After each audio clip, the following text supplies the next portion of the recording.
नमस्कार श्रोते हो, तुम्ही ऐकत आहात स्पर्श तुझ्या प्रीतीचा भाग 47. दुपारी देशमुख फॅमिली सुदर्शन यांच्या घरी आली होती. सुदर्शन यांनीच त्यांना दुपारच्या जेवणासाठी आमंत्रण दिले होते. घरकाम करणाऱ्या मावशीने जेवण आधीच बनवून ठेवले होते. सर्वांची जेवणं झाली. तसे सर्वजण हॉलमध्ये गप्पा मारत बसले. अनुची परीक्षा असल्यामुळे ती शारदाच्या बेडरूममध्ये अभ्यास करत बसली होती. जे काही झालं ते चुकीचं आहे. अक्षयने असं करायला नको होतं. अजूनही त्याच्याकडे संधी आहे. त्याने वेळीच आपली चूक सावरायला हवी.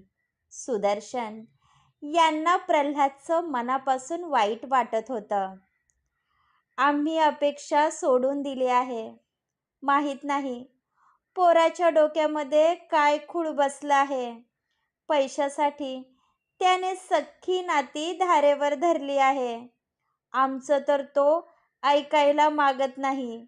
सुलोचनाबाई हताश झाल्या होत्या. सर्व काही ठीक होईल. अक्षयला जमीन द्यावीच लागेल, शारदा ठामपणे म्हणाली व सर्वांसाठी चहा घेऊन आली. प्रल्हाद अजूनही शांत होता. तुमचे उपकार मी या जन्मात तरी विसरणार नाही.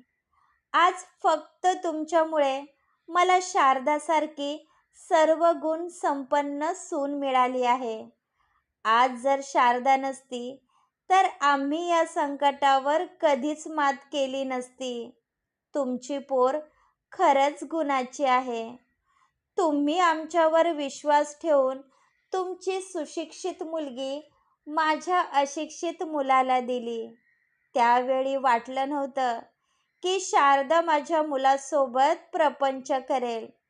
पण आज या घरासाठी तिने जे कष्ट घेतले आहे ते पाहून माझ्या डोळ्यांची पारणं फिटली पहा. आता मला प्रल्हाद आणि अनुची काळजी नाही. कारण माझ्या सुनेने फक्त प्रल्हाद नाही तर माझ्या घराला आपलंसं केलं आहे. अनुवरती आईची माया करते. तुमचे जितके आभार मानावे तितके कमीच आहे. सुलोचनाबाईने भरल्या डोळ्यांनी हात जोडले. तशी शारदा त्यांच्या जवळ बसली व त्यांचा हात हातात घेतला. मी पहिल्याच नजरेमध्ये प्रल्हादचा चांगुलपणा ओळखला होता. खरं तर बापाचे सर्व गुण त्याने आत्मसात केले आहे. त्यामुळे माझी खात्री होती की प्रल्हाद नक्कीच माझ्या शारदाला सांभाळून घेईल. कारण माझी शारदा लग्न झाल्यापासून बदललेली आहे. तिला आपल्या कर्तव्याची जाणीव झाली हेच माझ्यासाठी खूप आहे. म्हणून मीच तुमचे आभार मानायला हवे. तुम्ही माझ्या मुलीचं आयुष्य सुखकर केलं आहे. आता एकदा का या संकटाचं निवारण झालं त्यानंतर दोघेही आपला प्रपंच करायला मोकळे होतील, सुदर्शन म्हणाले. तशी शारदाने त्यांना मिठी मारली. त्यांनी दुसरा हात पुढे केला. तसा प्रल्हाद त्यांच्या दुसऱ्या बाजूला येऊन बसला. यावेळी आपल्या मुलीला असं खंबीरपणे उभं राहिलेलं पाहून त्यांना खरंच तिचा अभिमान वाटत होता. शेवटी त्यांचे संस्कार वाया गेले नव्हते. अक्षय आणि सोनालीने सोमनाथला तातडीने भेटायला बोलवले होते. आज ॲडव्होकेट निंबाळकर जे काही म्हणाले होते त्यानंतर अक्षय चांगलाच पेटून उठला होता. आपण इतक्या खस्ता खाऊनही अख्खी जमीन प्रल्हादच्या नावावर होणार हे त्याला सहन होत नव्हतं. आता त्याला असं वाटायला लागलं होतं की आपल्या घरच्यांनी आपली फसवणूक केली आहे. त्याने सर्व घडला प्रकार सोमनाथच्या कानावर घातला. सोमनाथला आधीच या गोष्टीची कल्पना होती, म्हणून त्याला काहीच वाटलं नाही. त्यात जमिनीच्या खरेदी विक्री बाबतची माहिती त्याला एखाद्या वकिलापेक्षा जास्त होती. पण त्या दिवशी शारदाने त्याच्या घरामध्ये जी ठिणगी टाकली होती, त्यामध्ये सोमनाथ होरपळून निघाला होता. आता ही आग प्रल्हादच्या बर्बादीने शांत होणार होती. वहिनीवर विश्वास ठेवून मी खूप मोठी चूक केली आहे. शेवटी तिने आपल्या नवऱ्याचं हित पाहिलं. त्यांनी फक्त नावाला 7.5 एकर जमीन माझ्या नावावर केली आहे. वर मलाच धमकी दिली की मी जमीन दादाच्या नावावर केली नाही तर ते माझ्यावर केस ठोकतील. माझा जीव गेला तरी मी जमीन प्रल्हाद दादाला देणार नाही. अक्षयचा राग अनावर झाला होता. शांत हो अक्षय. आधी सोमनाथ भाऊजी काय म्हणतात ते ऐकून तर घे. कारण आपण तोट्यात आहोत हे विसरू नको. सोनालीने त्याला धीर दिला. आता सोमनाथ काय म्हणतो यावर दोघांचं लक्ष लागून राहिलं होतं. पण तो अजूनही आपल्याच विचारात हरवला होता. त्याच्या खुरापती डोक्यामध्ये काहीतरी वेगळं शिजत होतं. आता तू बोलणार आहेस का? का असंच मख्ख बसणार आहे? अक्षयचा राग पाहता सोमनाथ हसायला लागला. तुमचा हाच राग तुमच्या बर्बादीचं कारण ठरला आहे. गोडीने हे प्रकरण मिटवलं असतं तर तुमच्यावर 7.5 एकर जमीन घ्यायची वेळ आली नसती, सोमनाथ म्हणाला. तसा अक्षय शांत झाला. तुझं पार्टीसोबत बोलणं झालं? ते जमिनीचे किती पैसे द्यायला तयार आहे? अक्षयने विचारलं. ती पार्टी 50 लाखाच्या पुढे 1 पैसाही देणार नाही. जर तुम्ही 25 एकर घेऊन आला असता तर बोलायची गरज भासली नसती. तुम्हाला हवे तितके पैसे मिळून दिले असते, सोमनाथने सांगितलं. अक्षय आणि सोनालीसाठी 50 लाख म्हणजे खूप मोठी रक्कम होती. त्यांचं उभं आयुष्य गेलं असतं तरी इतकी सेविंग ते करू शकले नसते.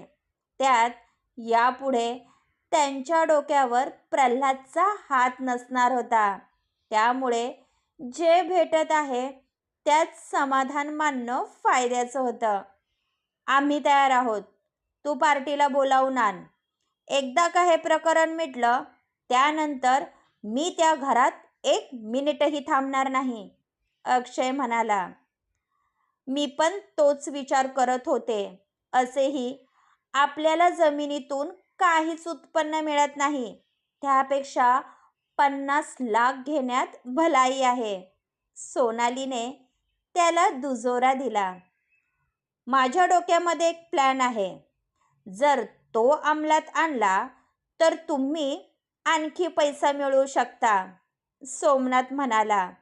तसे दोघांनीही कान टवकारले. त्यांचा सोमनाथवर पूर्ण विश्वास होता. आता तो काय सांगतो यावर दोघांचं लक्ष लागून राहिलं होतं.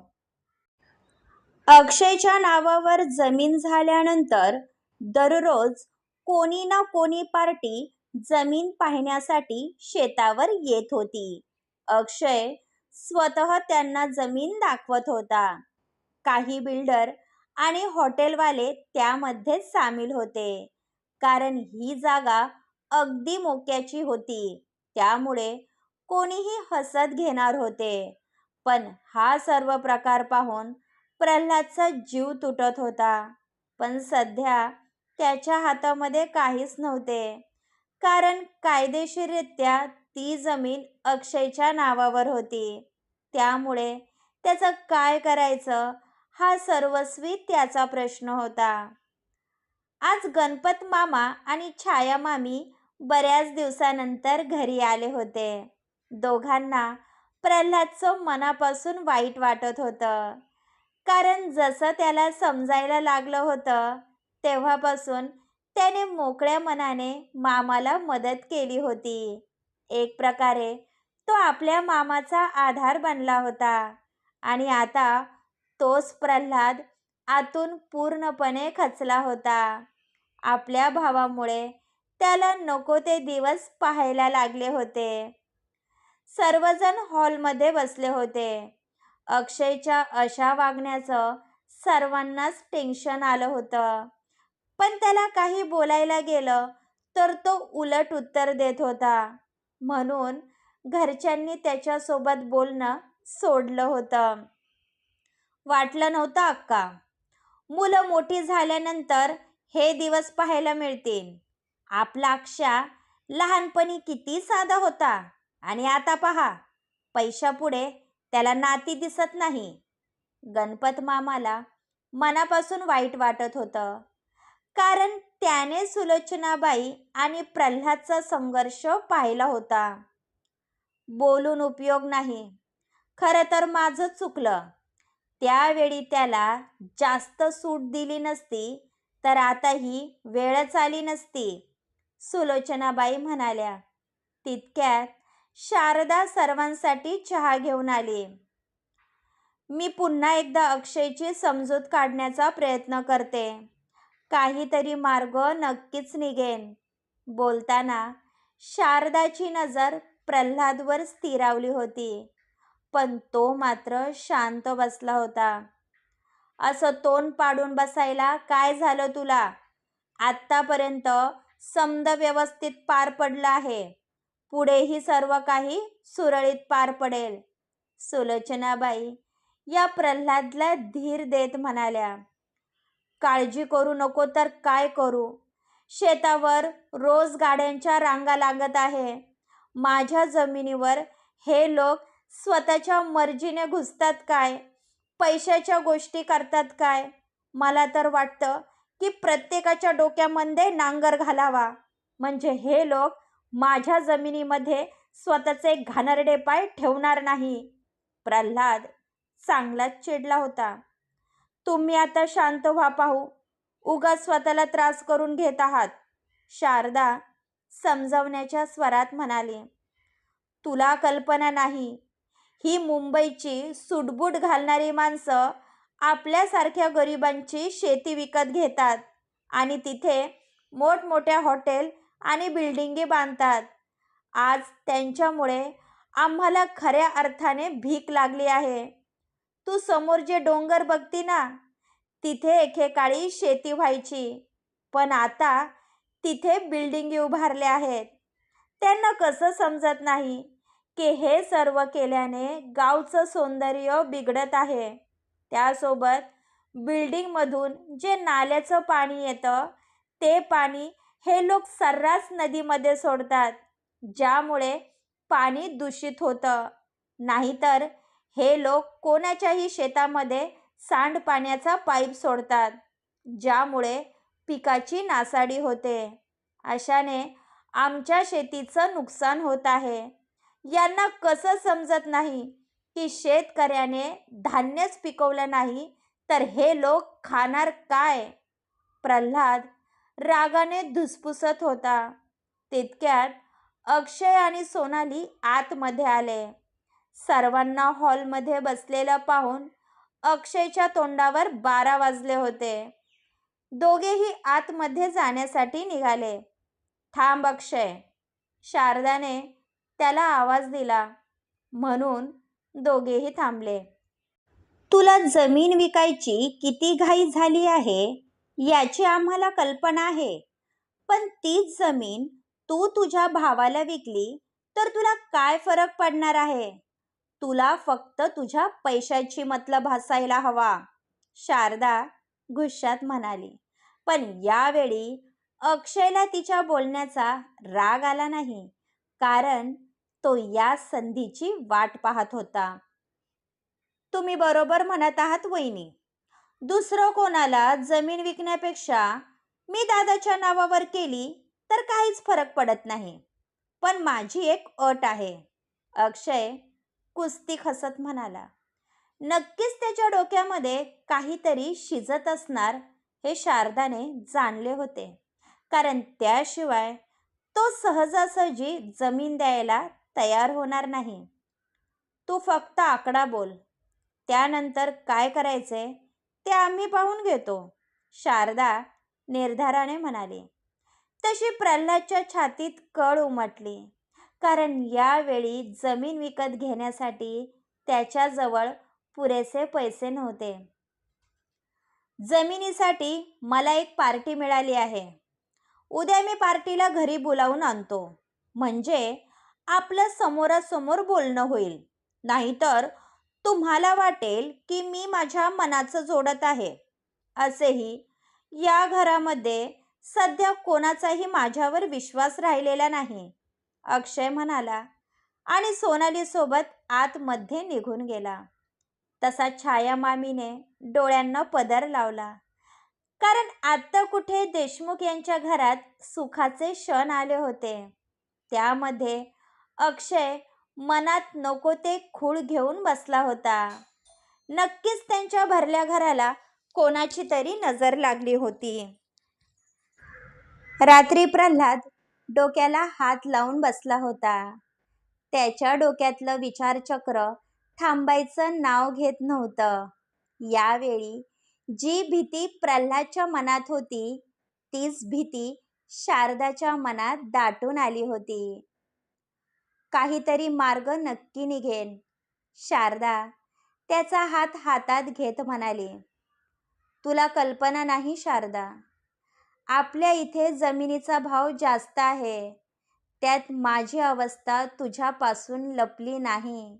अशामध्ये आपण अक्षयला पैसे कसे काय देणार? प्रल्हादने आपली शंका व्यक्त केली. मी जमिनीचे सरकारी व्हॅल्युएशन काढलं आहे. सरकारी भावाप्रमाणे ती जमीन 30 लाखाच्या पुढे नाही. त्या अनुषंगाने कोणीही ती जमीन 35 ते 40 लाखाच्या वरती विकत घेणार नाही. आपण लोन काढू, वेळ आली तर घर गहाण ठेवू, पण आपल्याला काहीही करून 40 लाख रुपये जमा करायचे आहे, शारदा विचार करत म्हणाले. आपण जर सर्व पैसा जमिनीमध्ये घातला तर अनुचं काय? त्या बिचारीने तर तिच्या नावावर असलेला हिस्सा माझ्या नावावर केला आहे. त्यामुळे तिच्या लग्नामध्ये मी कोणतीही तडजोड करणार नाही, हा माझा शब्द आहे. प्रल्हाद आपल्या निर्णयावर ठाम होता. हा विचार माझ्या मनामध्ये सुद्धा आला होता, पण अनु अजून शिकत आहे. तिच्या लग्नासाठी आपण 2 वर्ष थांबू शकतो. तोपर्यंत आपण काहीतरी मार्ग नक्कीच काढू. सागर भाऊजी सांगत होते की हॉटेलमध्ये हळूहळू जम बसायला लागला आहे. एकदा का तिकडून पैसा यायला सुरुवात झाली, त्यानंतर पैशाचा प्रश्न बऱ्यापैकी सुटेल. तुम्ही जास्त विचार करू नका आणि निवांत झोपा. आता उद्या समजेल अक्षय काय घोळ घालत आहे ते, शारदाने त्याला धीर देत म्हणाली. तसा प्रल्हाद बेडवर आडवा झाला, पण त्याच्या डोक्यातलं विचारचक्र काही केल्या थांबायचं नाव घेत नव्हतं. कारण 40 लाख ही खूप मोठी रक्कम होती, जी गोळा करणे त्याच्यासाठी मुश्किल होते. क्रमश पुढील भाग ऐकण्यासाठी आमच्या चॅनलला सबस्क्राईब करा. धन्यवाद.